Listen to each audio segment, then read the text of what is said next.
Hey YouTube, Untamed here. So today we have popped the hoods of each of these two glorious vehicles. On the left here we have my own 2021 Toyota Land Cruiser Heritage Edition, and of course on the right we have that brand new 2022 Lexus LX600. The previous Lexus 570 was essentially this 200 series, right? It had the same exact engine, same transmission, nearly everything was identical, same frame. Whereas the new LX600 is completely re-engineered, redesigned, right? We have a new body-on-frame design, which it was before, but it's re-engineered to be even stronger, 20% stronger, and it is now sporting a twin turbocharged 3.5-liter V6. So that is good or bad, depending on who you talk to, right? This one here is that old 5.7-liter V8 cranking 381 horsepower and 401 foot-pounds of torque, which I would argue is going to be perfect for 9 out of 10 people out there. It's going to be able to tow and haul what you need, right? It's going to allow you to overtake on the freeway. It truly is going to give you everything you need. The only bummer truly is going to be that terrible fuel economy, which you're going to be sporting 13 to 15 miles per gallon, which is unfortunately a true statistic. But as you look in here, I'm not going to be able to show you too well really, but just kind of take note of how much of this engine bay this 5.7 liter actually takes up, right? Of course you got your air filter there, your air box, but just note the actual engine itself of how much and how deep and low it goes in here, right? So 5.7 liter V8 tied to the 8-speed automatic transmission, which is buttery smooth. You get the 10-speed automatic transmission over here in the Lexus, which I would even argue it is smoother, faster shifts. Both of them are extremely comfortable. As we look here, again, you got all the tubing, all the plastic surrounding the shrouding and stuff that really hides the actual engine, of course. But this one is noticeably smaller. Of course it is. It's 3.5 liter V6. It is a smaller displacement, which is obvious, but I don't know. I mean, for me, and I hate being that guy. Nobody likes that guy who's no replacement for displacement. Nobody likes that guy, and I definitely don't like being that guy. But you know, there is something to be said about having these giant vehicles, these giant engine bays, and actually filling up the engine bay with an appropriately sized engine. So a piece of me does kind of lean that direction. However, if anybody is going to get a twin turbocharged V6 variant right, it is absolutely going to be Lexus. It's going to be Toyota, right? So I have full confidence that this particular setup here, is going to be the right one. 409 horsepower and 479 foot-pounds of torque, if I recall correctly.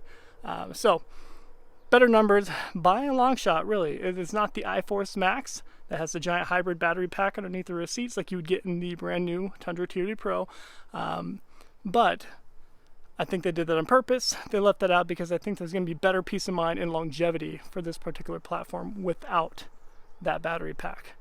So what are your thoughts? Am I being, I don't know, is that almost kind of a teenager mentality nowadays? Really just, we got to have a bigger engine, right? Got to have higher numbers, which on paper, if we're being honest, right, this is better performing in every regard.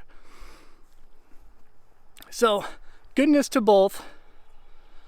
I personally just appreciate the peace of mind that this already battle-tested and world-proven platform has already delivered. So I love that peace of mind, and it's okay to pay a few additional bucks at the pump. Gas prices suck, we all get that, but is it worth knowing that every time I push that button to start, that is for sure going to start for me, no matter the weather conditions, no matter what? I would say that's worth paying a little bit more each month for gas, whereas you don't always get that when you start filling it with tech, right? So that's just my 2 cents.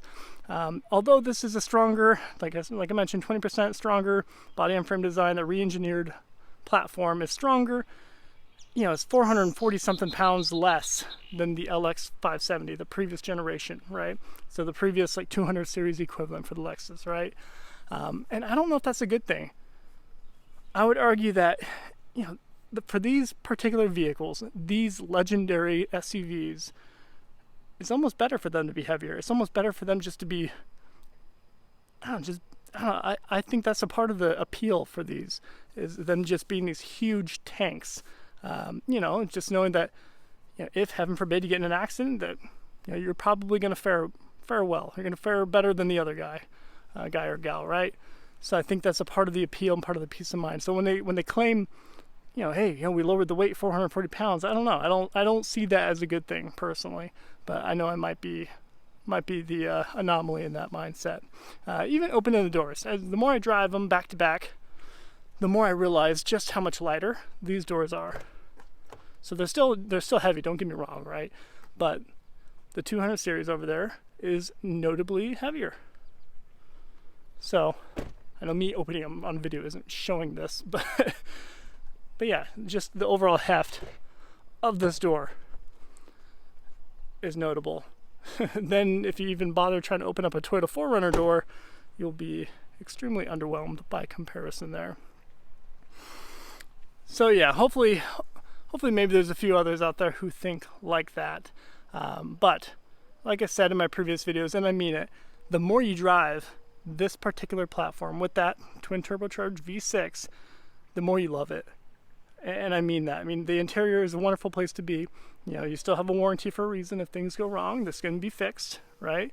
So I think if anyone's going to get it right, it's going to be Lexus. And like I said, the more you drive it, just how nimble it is and tight in the corners, it really does make this feel like an old tugboat by comparison, especially as you're dipping and diving in the corners. You feel the added heft of that engine. So I know I'm talking on both sides of my mouth, like, on purpose, so it really does depend on the type of person you are.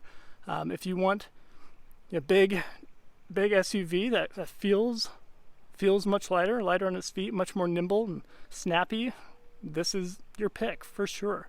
This and the 300 series, where if you get that and where you live, right? You guys know this is our only option. We no longer get the Land Cruiser in the United States, which is a big bummer. So I think I belabored my points plenty in this video, but I'd be curious to know what you guys think. Which of these two platforms, which of these two power plants would you prefer and why?